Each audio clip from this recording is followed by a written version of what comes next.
नमस्कार दोस्तों, हमारे YouTube चैनल पर आपका तहे दिल से स्वागत है।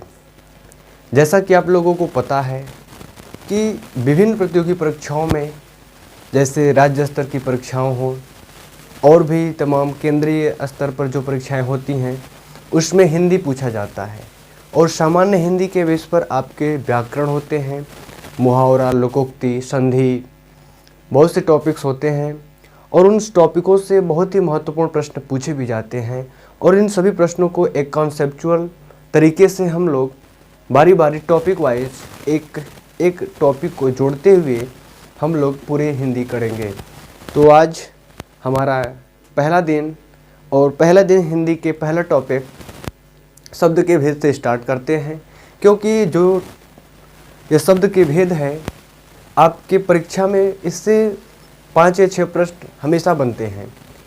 जैसे कि इंग्लिश में पार्ट्स ऑफ स्पीच होता है, वैसे ही हिंदी की कड़ी शब्द के भेद हैं। जब तक आपको शब्द का भेद नहीं मालूम रहेगा तब तक हिंदी के और भी टॉपिकों को आप समझ नहीं पाएंगे। तो इसी क्रम में हम लोग परीक्षा में कैसे स्कोर करते हैं, अपने कॉन्सेप्ट को कैसे क्लियर करते हैं, हम अपने वीडियो में आपको बताऊंगा कैसे कैसे इन टॉपिकों को हम लोग कॉन्सेप्ट के माध्यम से समझेंगे, सीखेंगे। रटने की बारी नहीं है, अब हम लोग सिर्फ समझेंगे कि तत्सम क्या होते हैं, तद्भव क्या होते हैं। तत्सम, बहुत सारे तत्सम हैं, हम लोग कितना तत्सम याद करेंगे। तद्भव भी बहुत हैं, कितना आप याद करेंगे। तो इसके हम कीवर्ड्स को, जिसे हम ट्रिक कहते हैं, इसको हम याद नहीं करेंगे, समझेंगे। तो चलिए बिना देरी करते हुए अपने टॉपिक को स्टार्ट करते हैं और आप अंत तक बने रहें दोस्त। अगर नहीं समझ में आएगा तो मुझे कमेंट के माध्यम से बता सकते हैं, लेकिन समझ में तो आएगा ज़रूर, क्योंकि आप आज हिंदी नहीं पढ़ रहे हैं, हमारी मातृभाषा हिंदी है। तो आप बचपन से लेके आज तक हिंदी पढ़ते ही आ रहे हैं, कक्षा 1 से स्टार्ट किए हैं और ग्रेजुएशन तक आप हिंदी पढ़ते हैं, हिंदी बोलते भी हैं। तो आपको शब्द समझ में आएंगे कि कहाँ पर क्या कहा जा रहा है और क्या है। तो चलिए बस आज हम लोग सिर्फ विश्लेषण करेंगे कि व्याकरण में जो शब्द के भेद है वो कहाँ कहाँ से टॉपिक से प्रश्न बनते हैं, उसी पर मैं सिर्फ चर्चा करूँगा। और आज की वीडियो छोटी रहेगी, लेकिन ऐसे ही तमाम वीडियो आपके सामने प्रस्तुत होगा। तो पहले स्टार्ट करते हैं। पहला है सामान्य हिंदी में शब्द के भेद। शब्द के भेद से आपको बता दिया हूँ कि कितना प्रश्न बनते हैं। मिनिमम आपको 5 या 6 प्रश्न मिलेंगे शब्द के भेद से। तो शब्द के भेद में पहला टॉपिक मिलेगा आपको उत्पत्ति, व्युत्पत्ति, उद्गम, उद्भव के आधार पर शब्द के भेद। देखिए दोस्त, अब प्रश्न में आपसे पूछ सकता है, ये 4 नाम हैं, उत्पत्ति, व्युत्पत्ति, उद्गम, उद्भव के आधार पर शब्द के भेद। पहला प्रश्न या तो उत्पत्ति पूछ लेगा या उद्भव पूछ लेगा या उद्गम या उद्भव, किसी में से एक पूछ लेगा। किसके आधार पर शब्द के कितने भेद हैं, कितने भेद हैं। तो आपको पता है इसके आधार पर शब्द के 5 भेद हैं। पहला प्रश्न यहाँ से बनेगा और उसके बाद इसके प्रकार अलग अलग हैं। इसके 5 प्रकार है। तत्सम है, तद्भव है, देशी शब्द है, विदेशज शब्द है और संकर शब्द है। इसके बाद मैं आपको बताऊंगा अपने वीडियो में कि कहाँ कहाँ से प्रश्न कैसे बनते हैं और किसको जोड़कर कोरिलेट करके आपसे प्रश्न पूछा जा सकता है। जैसे कि आप यहाँ पर देख रहे हैं 5 प्रकार हैं, उत्पत्ति, व्युत्पत्ति, उद्गम, उद्भव के आधार पर शब्द के 5 भेद हैं। 3 इसका लिया रहेगा और 1 इसका। तो इसमें से पूछ देगा कि निम्नलिखित में से उत्पत्ति के आधार पर कौन सा भेद नहीं है। 3 इसमें का रहेगा और इसमें का 1। तो आपको पता रहना चाहिए, क्योंकि दोस्त सभी लोग हिंदी पढ़ते हैं, सभी लोग हिंदी जानते हैं, लेकिन एक सिस्टमेटिक तरीका उन लोगों को नहीं मालूम होता है कि कैसे पढ़ा जाए, प्रश्न को कैसे समझा जाए। ये सभी टॉपिक जो है इसका कॉन्सेप्ट क्लियर रहेगा तभी आप बता पाएंगे कि उत्पत्ति के 5 भेद है, तत्सम है, तद्भव है, देशी है, विदेशी है, संकर है। एक इसका है जो रचना के आधार पर है, यौगिक है, योगरूढ़ है और रूढ़ शब्द है। इन सभी टॉपिकों पर हम लोग, अभी तो ये सारांश है, आगे और टॉपिक वाइज हम लोग चर्चा करेंगे। तो पहले जान लेते हैं आज के इस वीडियो में।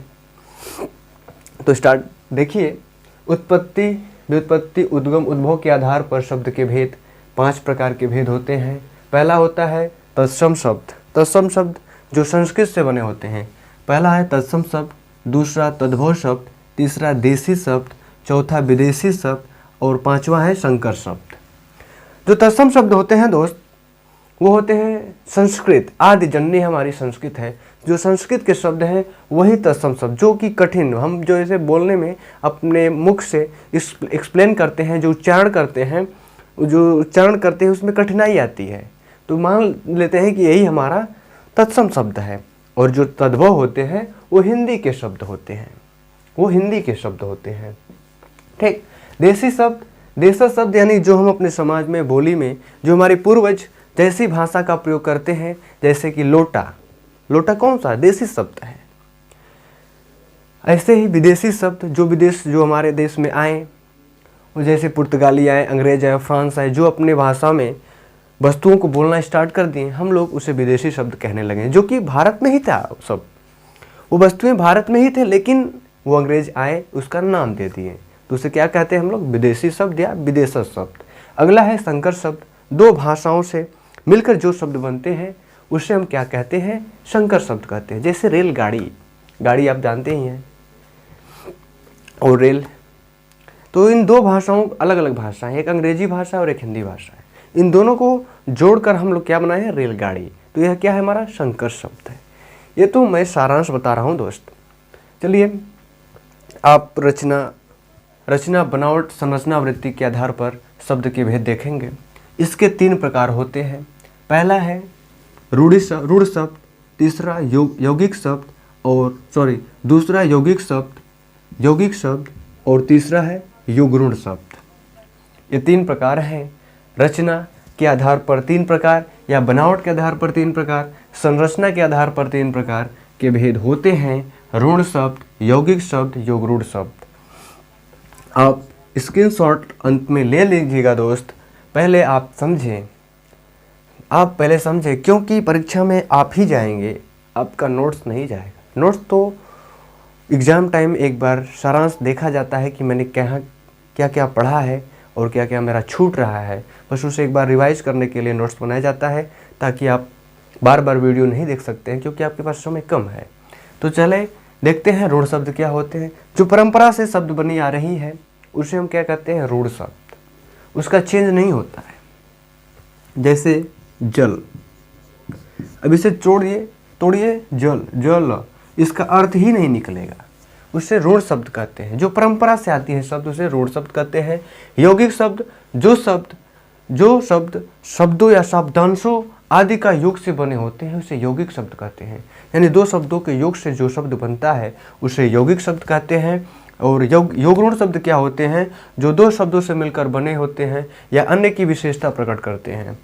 जो 2 शब्दों से मिलकर बने हो या किसी अन्य की विशेषता प्रकट करते हो, उससे हम क्या कहते हैं, युग्मरूढ़ शब्द कहते हैं। जैसे कि बहुव्रीहि समास के उदाहरण हो सकते हैं, जैसे लंबोदर। अब किसी दूसरे व्यक्ति यानी तीसरे का उच्चारण करना है, जैसे लंबोदर किसे कहते हैं, जिसका उदर हो लंबा, अर्थात गणेश जी। और युग्मरूढ़ शब्द के उदाहरण आप जानते ही हैं, बहुव्रीहि समास के उदाहरण होते हैं। इन सब टॉपिकों को हम लोग बारी बारी से चर्चा करेंगे अगले वीडियो में। आज के वीडियो में जो मैंने दिखाया कि हिंदी को कैसे पढ़ा जाता है और हिंदी के कैसे कॉन्सेप्ट हमारे एग्ज़ाम में प्रश्न बनकर आते हैं, क्योंकि आप एग्ज़ाम ऑनलाइन भी देते होंगे, ऑफलाइन भी देते होंगे, तो इन सभी भर्तियों में हिंदी एक विषय का एक बहुत ही महत्वपूर्ण अहम रोल है। आप हिंदी को अच्छे से पढ़ लें दोस्त, क्योंकि ये स्कोरिंग सब्जेक्ट है, इसमें आप स्कोर कर सकते हैं, क्योंकि ये इसमें समय कम लगेगा। आप प्रश्न को पढ़ेंगे और उसके बाद आंसर आप चुटकियों में लगा सकते हैं। तो आज के वीडियो में बस इतना ही।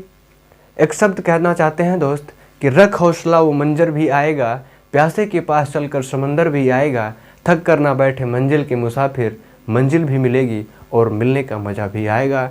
तो दोस्त, आज का वीडियो आपको कैसा लगा कमेंट के माध्यम से बता सकते हैं, अपने दोस्तों तक भी शेयर कर सकते हैं। तो चलिए, आज के वीडियो में बस इतना ही। मिलते हैं अगले वीडियो में। इसके प्रकार और भी हैं, उन सबको मैं बताऊंगा, क्योंकि वीडियो बड़ी हो जाएगी और आप देख भी नहीं पाएंगे, मुझे पता है। तो इसलिए छोटा छोटा वीडियो में आपको मैं हिंदी के कॉन्सेप्ट को क्लियर करता रहूँगा। तो आज के वीडियो में बस इतना ही, मिलते हैं नेक्स्ट वीडियो में। जय हिंद, जय भारत।